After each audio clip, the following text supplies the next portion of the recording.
Bab 3, Tamu. Seorang pria muda sedang bermeditasi di tempat tidurnya. Di depannya, tangannya digenggam dengan cara yang aneh namun santai. Dadanya naik dan turun dengan damai dengan ritme nafasnya. Semuanya hanya begitu alami. Dengan setiap tarikan napasnya, aliran putih pucat dari apa yang tampak seperti udara mengalir ke hidung dan mulut pemuda itu, masuk ke tubuhnya dan membentuknya kembali. Saat pemuda itu sedang bermeditasi, kilauan aneh namun redup muncul sesaat pada cincin hitam polos yang dia kenakan di jarinya. Pemuda itu perlahan menghela nafas dan membuka matanya, berkedip. Sebuah cahaya putih pucat melintas di pupil hitamnya. Itu adalah doki yang baru saja diserap tetapi belum sepenuhnya disempurnakan. Butuh usaha keras untuk mendapatkan doki itu, tapi itu menghilang lagi. Tidak, tolong jangan. Pemuda itu berusaha mati-matian untuk menjaga agar doki yang menghilang tidak menyelinap pergi tetapi tidak berhasil. Saat potongan terakhir doki meninggalkan tubuhnya, wajah pemuda itu berubah dari tenang menjadi marah dan putus asa dan suaranya naik karena marah. Dia mengepalkan tangannya dan dengan cepat mengepalkan dan melepaskannya. Akhirnya, wajahnya berubah dari amarah yang ekstrim menjadi seringai paksa. Bagaimanapun, tidak ada yang bisa dia lakukan tentang itu. Dengan letih, dia menyeret tubuhnya dari tempat tidur dan meregangkan kakinya yang kaku. Dengan hanya doki dari tahap ketiga, hal-hal kasar seperti itu selalu ada. Setelah melakukan beberapa latihan di kamarnya yang sederhana, suara keriput tua terdengar di luar pintunya. "Tuan muda, pemimpin klan telah meminta kehadiran Anda di aula." Pemuda itu adalah putra ketiga dari kepala klan, Xiao Yan. Di atasnya ada dua saudara laki-laki, tetapi mereka telah meninggalkan klan untuk mencari petualangan. Hanya di akhir tahun mereka akan kembali dan bertemu keluarga mereka. Namun secara keseluruhan, kedua bersaudara itu sangat baik kepada adik laki-laki mereka, Xiao Yan, bahkan ketika dia jatuh dari seorang jenius menjadi sepotong sampah. Kedatangan. Xiao Yan mengganti pakaiannya dan keluar. Di luar kamarnya ada seorang tetua berjubah hijau. "Ayo pergi." Melihat wajah segar pemuda itu, tetua itu menganggukkan kepalanya. Tapi ketika dia berbalik, matanya menunjukkan kilatan penyesalan. Jika tuan muda memiliki bakat sebelumnya, dia mungkin akan menjadi doze yang hebat. Sungguh sia-sia. Orang tua dan pemuda itu menyeberangi halaman belakang dan akhirnya tiba dengan sungguh-sungguh di aula penyambutan. Setelah mengetuk dengan sopan, keduanya dengan lembut masuk. Aula itu cukup besar, tetapi sudah ada banyak orang di dalamnya. Di kepala aula ada Xiao Zhan dan tiga tetua tanpa emosi. Mereka adalah tetua klan dan sama pentingnya dengan pemimpin klan. Di sebelah kiri, di bawah empat adalah tetua lain dari klan. Para tetua ini tidak memiliki kekuatan sebanyak tetua klan, tetapi bagaimanapun, mereka memiliki sedikit suara dan bukan penurut. Selain para penatua ini adalah para remaja putra yang telah menunjukkan janji dan bakat. Di sisi lain ada tiga orang asing, sepertinya mereka adalah orang-orang yang diramalkan Xiao Zhan tadi malam. Mata pemuda itu dengan cepat menyapu orang-orang asing itu. Dari ketiganya, ada seorang tetua yang mengenakan pakaian putih bulan. Meskipun tetua itu tersenyum, matanya yang kecil penuh energi, dengan gelisah memindai ruangan. Pemandangan Xiao Yan turun lebih rendah, berhenti di dada sesepuh. Di dadanya ada bulan perak dan di samping bulan ada 7 bintang berkilau. 7 bintang Dadoshi. Orang ini adalah Dadoshi bintang 7. Luar biasa. Xiao Yao hampir tidak bisa menahan nafas pada tetua itu. Yang lebih tua lebih kuat dari ayahnya sendiri, pada kenyataannya, dia adalah 2 bintang yang lebih kuat. Siapapun yang menjadi Dadoshi setidaknya memiliki kekuatan yang harus diperhitungkan. Dengan kekuatan seperti itu, kebanyakan tempat mungkin akan terburu-buru untuk perekrutan. Untuk dapat melihat orang yang begitu kuat, tidak mengherankan jika Xiao Yan terkejut. Di samping yang lebih tua ada pasangan muda. Mereka juga mengenakan jubah putih bulan. Laki-laki berusia sekitar 20 tahun dan memiliki wajah yang tampan, ditambah dengan perawakan yang kuat. Dia pasti tipe ideal untuk gadis manapun. Tentu saja, yang paling penting adalah, di dadanya ada 5 bintang emas. Ini mewakili kekuatan pemuda itu, bintang 5 doze. Untuk bisa menjadi bintang 5 doze pada usia 20 tahun pasti menunjukkan bakat luar biasa dari pemuda tersebut.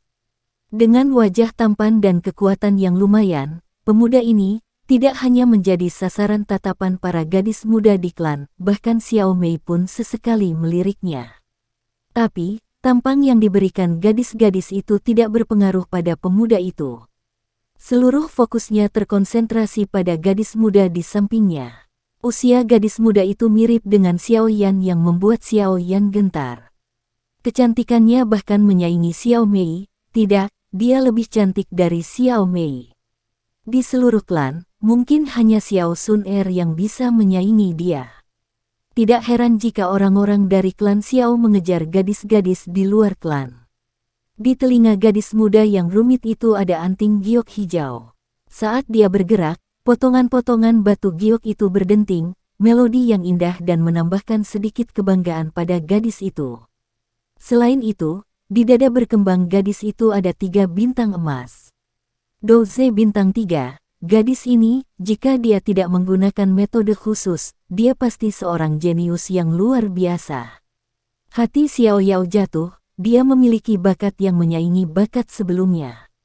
Tapi Xiao Yao mengalihkan pandangannya dari kecantikan yang dingin itu. Tidak peduli apa, di balik penampilan Xiao Yao yang belum dewasa ada jiwa yang dewasa.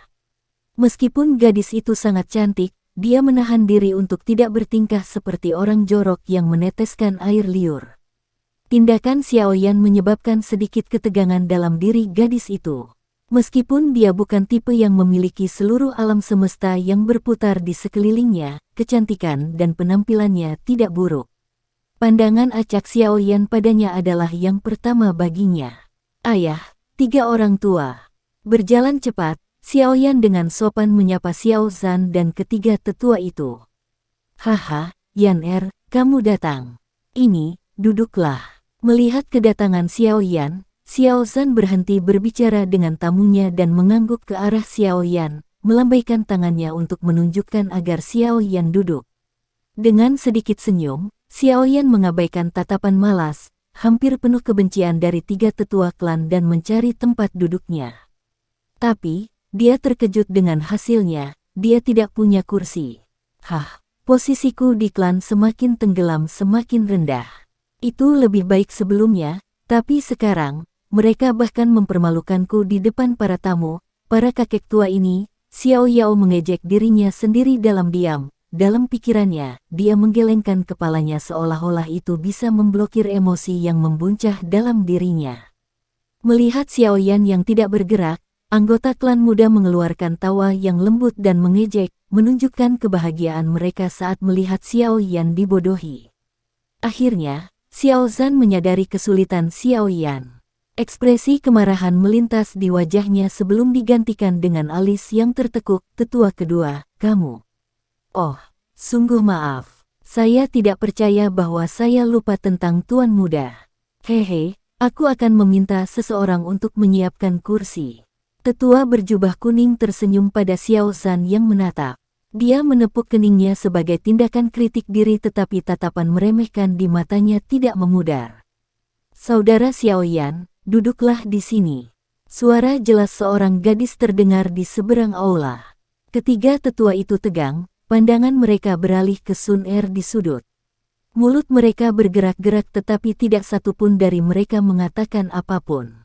Di sudut, Xiao Sun Er menutup buku tebal di pangkuannya, dan berkedip pada Xiao Yan. Melihat wajah tersenyum Xiao Sun Er, Xiao Yan membeku sesaat. Dengan cepat, dia pulih dan setelah menyentuh hidungnya, dia berjalan menuju Sun Er di bawah tatapan iri dari anggota klan sekitarnya dan setelah apa yang tampak seperti beberapa detik terlama, dia menjatuhkan diri di samping Sun Er. Xiao Yan berbisik, terima kasih. Kamu telah menyelamatkanku lagi. Xiao Sun Er tersenyum ringan, 2 lesung pipit muncul di wajahnya. Jari-jarinya yang ramping membuka buku di depannya. Meskipun dia masih sangat muda, ada aura intelektual di sekelilingnya. Setelah memindai halaman, Sun Er tiba-tiba mengeluh, "Kakak Xiaoyan, kamu belum pernah duduk di sampingku, sendirian, selama 3 tahun sekarang, kan? Kamu jenius di klan, bukankah mudah bagimu jika kamu ingin teman?" Melihat wajah kesal Sun Er, Xiaoyan tertawa terbahak-bahak. "Tapi masalahnya, seseorang menyelinap ke kamarku setiap malam saat aku berumur 4-6 tahun. Dan kemudian seseorang itu menggunakan teknik kikuk dan dou ziki yang lemah untuk memperkuat tulang dan meridian. Setiap kali, orang yang sama akan mengeluarkan banyak keringat sebelum pergi.